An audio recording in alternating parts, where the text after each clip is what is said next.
We're all clear about LEDs and their connections with batteries, right?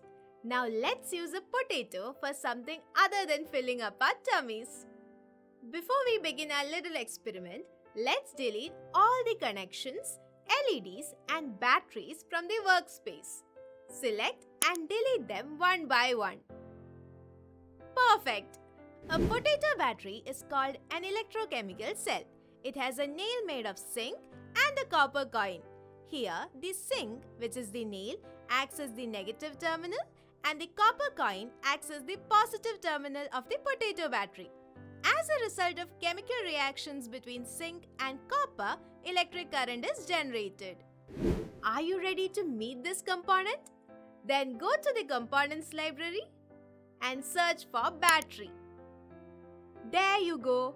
From the search results, select the potato battery and place it on the workspace.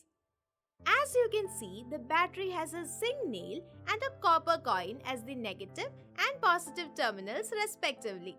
We can connect an LED between these two terminals. Tell me, have you ever had a shock from touching a potato? No, right? This is because potatoes produce very little current. As it produces less current, we have to add a number of potato batteries to light up an LED. Now let's zoom out a little so that there's enough space to work on. Good. Then let's take maybe 4 potato batteries from the Components library for our project. So take one from the Components list and place it next to the first one. Likewise, add 2 more to the workspace and place them next to each other. Look at those chubby potatoes, kiddo. Cool, isn't it? I have an even cooler thing to tell you about them. Well, did you know that potatoes were the first vegetable to be grown in space? That's just out of the world, isn't it? Now let's go on with the connections. Just like how we connected 2 batteries together, we are going to interconnect these 4 potatoes. How did we do that? We connected the positive terminal of the first battery to the negative terminal of the second one. To connect them, let's take a wire from the wire section. You can take any color wire. I am using a blue one. So connect the positive terminal of the first battery to the negative terminal of the adjacent one. Then connect the positive terminal of that one to the negative terminal of the next battery. Similarly, connect the third potato battery to the last one. Brilliant, bud! You did that effortlessly. Now, let's connect the LED to the potato battery. I'm so excited to see the connections. Aren't you too? Well then, let's move on to the connections. So, from the Components library, search for an LED and place it on the workspace like this. Next, we can connect the LED with the batteries. So first, take a black wire and connect the negative terminal of the first potato battery to the cathode of the LED. Then take a red wire and connect the anode of the LED to the positive terminal of the potato battery. Okie dokie! We have now completed the connections. Let's check if the LED glows or not. So, click on Start Simulation. Zoom in on the LED. And yes, the LED is glowing, but with a dim light. Okay, let's stop the simulation. Are you wondering why the LED was so dim? Well, earlier I did say that potato batteries produce very little current. Zoom out, and then if you click on one of the potato batteries, you can see the values of voltage and resistance written on the box. The voltage is 0.67 and resistance is 5.65 kilo ohm.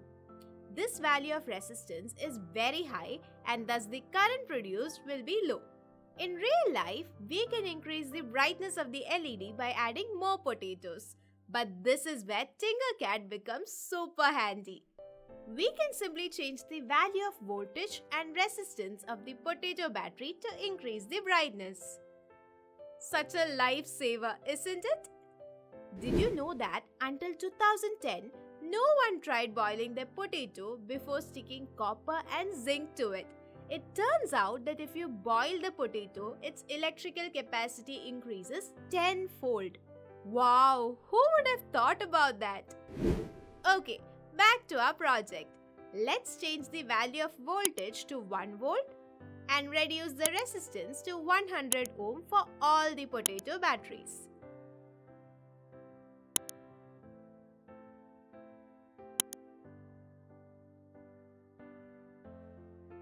Great! Now try simulating the circuit again to see the change.